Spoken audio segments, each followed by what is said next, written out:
Halo teman-teman semuanya, balik lagi di channel Himatif USU bersama aku, Yohana Septomia.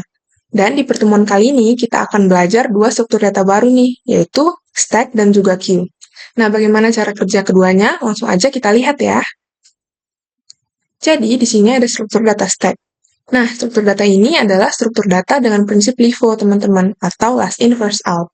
Maksudnya, elemen yang terakhir kali masuk ke dalam stack, dia jugalah yang akan pertama kali dikeluarkan, teman-teman. Nah, nanti biar lebih jelasnya, kita akan lihat ilustrasinya ya. Sekarang, kita harus tahu operasi dasar pada stack. Jadi, operasi dasarnya itu ada push, pop, pick, is empty, dan is full. Push itu untuk menambahkan data ke dalam stack kita, kemudian pop untuk mengeluarkannya, pick untuk mengembalikan data paling atas atau top dari stack kita tanpa mengeluarkannya dari stack. Kemudian is empty itu untuk mengecek apakah stack kita itu kosong atau tidak, dan is full untuk mengecek apakah stacknya sudah penuh atau belum.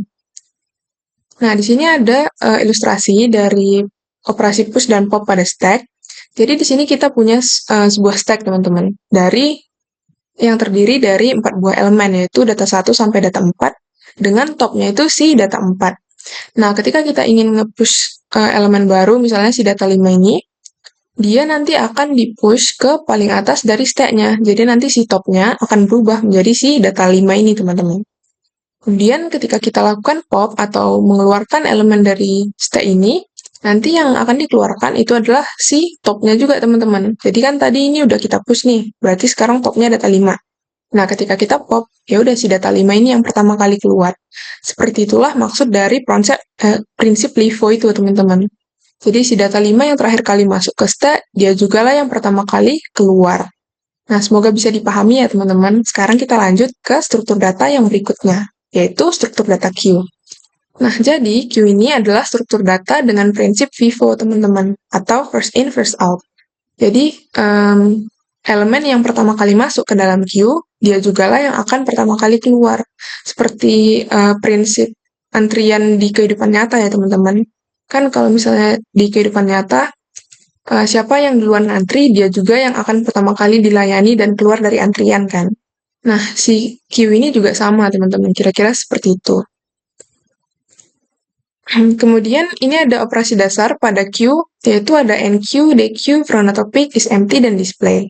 Enqueue itu untuk menambahkan elemen ke queue kita, kemudian dequeue untuk mengeluarkannya, front atau pick itu akan mengembalikan data yang paling depan dari queue kita tanpa mengeluarkannya dari antrian. Kemudian is empty itu untuk mengecek apakah queue-nya kosong, dan display untuk mengembalikan elemen-elemen yang ada pada queue kita, teman-teman. Nah, di sini ada ilustrasi dari proses enqueue. Jadi, di sini kita punya data 1 sampai data 4 untuk yang Nah, ini adalah ilustrasi dari operasi enqueue. Jadi, di sini ada data 1 sampai data 4 dengan data 1 sebagai front-nya dan data 4 sebagai rear-nya. Nah, sama seperti antrian di kehidupan nyata, kalau misalnya kita mau masuk ke antrian, itu kan kita masuk dari paling belakang kan. Nah, seperti itu juga si enqueue ini. Jadi, si data 5 nanti akan masuk ke paling belakang dari antrian. Jadi, nanti si rear-nya ini adalah si data 5, teman-teman. Nah, kemudian untuk proses dequeue, nanti dia akan mengeluarkan data yang paling depan atau front. Nah, karena tadi si frontnya ini adalah si data 1, maka ketika kita dequeue, nanti yang pertama kali keluar adalah si data 1, teman-teman. Nah, kira-kira seperti itu. Sekarang langsung aja kita lihat codingannya ya, teman-teman. Oke, teman-teman boleh buka IDE-nya masing-masing ya. Jadi, di sini kita akan implementasikan stack dengan menggunakan array. Nah, jadi pertama di sini aku define max-nya itu 5. Nah, max-nya ini untuk ukuran dari stack kita, teman-teman. Jadi nanti stack-nya akan berukuran 5 gitu. Kemudian aku inisialisasikan top-nya juga, yaitu sama dengan min 1. Dan kenapa min 1? Itu karena kalau teman-teman ingat, array kan indeksnya dimulai dari 0 ya. Nah, ketika dimulai dari 0, ketika indeksnya itu 0, berarti kan udah ada elemen di dalam array-nya. Nah, kita mau menunjukkan bahwa stack-nya itu masih kosong. Nah, caranya itu ya udah dengan membuat top-nya ini sama dengan min 1. Seperti itu, teman-teman. Kemudian di sini ada fungsi is full dan juga is empty. Jadi, ketika top-nya itu udah sama dengan max min 1, kenapa max min 1? Karena kalau misalnya array itu kan dimulai dari 0 tadi ya. Berarti elemen yang paling akhir itu kan berarti 4 ya, kalau ukurannya 5. Ya udah, jadi kalau topnya udah sama dengan 4, berarti dia udah penuh, gitu. Kemudian is empty, kalau topnya masih -1, berarti dia masih kosong kan, jadi dia nanti akan return true. Seperti itu. Kemudian di sini ada fungsi push. Nah, sebelum kita push ke dalam stack, kita akan cek dulu apakah stacknya ini sudah penuh atau belum, teman-teman. Jadi kalau misalnya ternyata belum, barulah kita lakukan operasi, kita increment topnya, kemudian untuk stack dengan indeks ke top, kita masukkan si nilai X-nya. Kemudian di sini ada fungsi pop, jadi kita cek dulu sebelum kita pop, apakah stacknya ini kosong atau enggak. Kalau nggak kosong, barulah kita decrement si topnya, teman-teman. Kemudian yang terakhir, di sini ada fungsi pick. Jadi sebelum kita pick, kita cek juga apakah stacknya kosong atau tidak. Dan jika tidak, barulah kita print stack dengan indeks ke top, teman-teman. Oke, sekarang coba kita jalankan.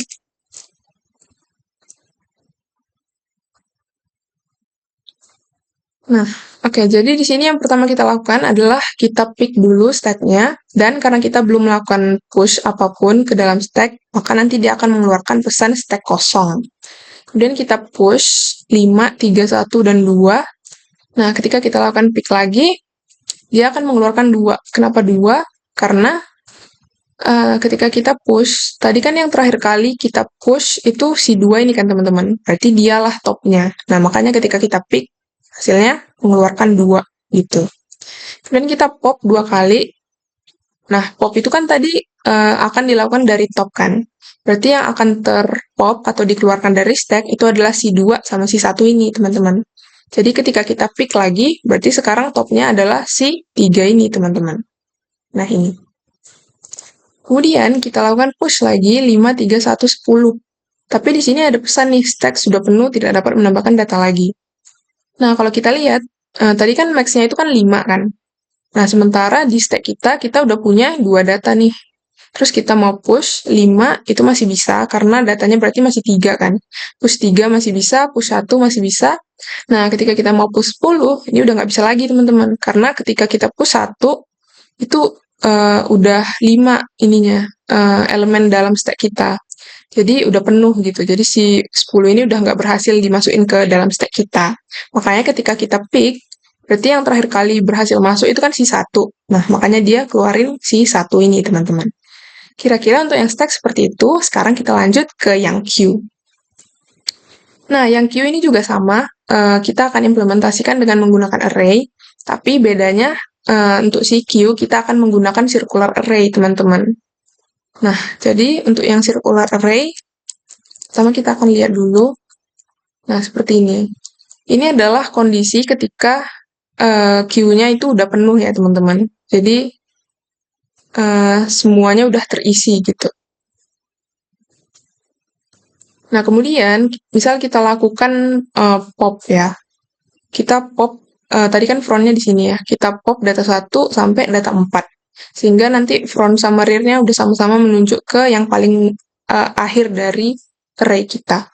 Nah, kalau di linear array, itu kan dia cuma bisa bergerak ke belakangnya aja gitu, nggak bisa balik lagi mengisi yang kosong ini kan. Nah, makanya kita pakai si circular array, teman-teman. Jadi nanti biar si front-nya ini bisa balik lagi mengisi yang depannya yang kosong gitu. Nah, jadi nanti bentuknya akan seperti ini. Jadi kalau misalnya tadi maaf, maksudnya si rear-nya yang mengisi yang kosong. Jadi, tadi kan si front sama rear di sini ya. Terus kalau misalnya mau kita NQ lagi data baru, nanti si rear-nya akan lanjut lagi balik ke yang sebelumnya udah pernah kita pakai gitu, yang depannya gitu. Oke, jadi dalam bentuk codingan, ya kira-kira seperti ini teman-teman. Jadi sama, kita define max-nya 5, kemudian kita inisialisasikan front sama rear-nya sama-sama. Kemudian kita inisialisasikan front sama rear-nya sama-sama -1 untuk menunjukkan bahwa queue kita masih kosong. Kemudian di sini ada is empty dan is full juga. Nah, untuk yang is empty sama ya, front-nya kalau masih -1 berarti nanti dia akan return true. Kalau untuk yang is full, ini kenapa begini? Ini karena kita menggunakan circular array, teman-teman. Jadi misalnya si front-nya ini ada di 0. Terus si rear-nya ini, kalau yang paling belakang itu kan 4 kan indeksnya. Nah, jadi kalau misalnya ini rear-nya 4, 4 tambah 1, 5, mod 5, max-nya kan 5. 5 mod 5, 0. Nah, udah sesuai kan, 0 sama dengan 0. Berarti queue kita udah penuh gitu. Makanya nanti kalau misalnya ini memenuhi, nanti si is full akan bernilai true, teman-teman.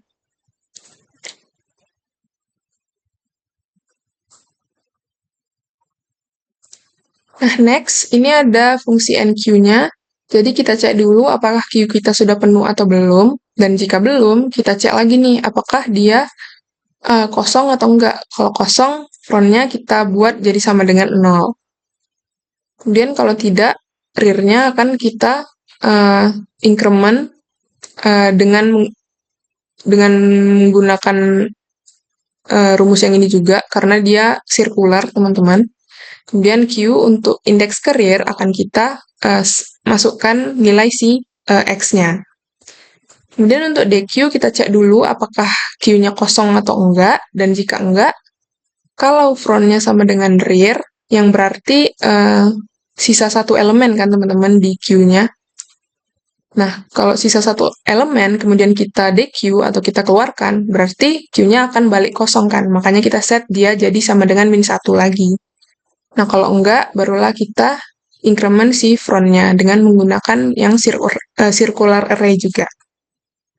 Kemudian di sini ada fungsi pick. Kita cek dulu apakah Q-nya kosong atau enggak, dan kalau enggak, baru kita print Q dengan indeks yang paling depan. Kemudian ini ada fungsi display-nya, kita cek juga apakah Q-nya kosong atau enggak, dan kalau enggak, barulah kita lakukan perulangan untuk ngeprint si Q-nya, elemen-elemen dalam Q-nya dengan menggunakan perulangan while di sini, teman-teman. Oke, sekarang akan kita jalankan.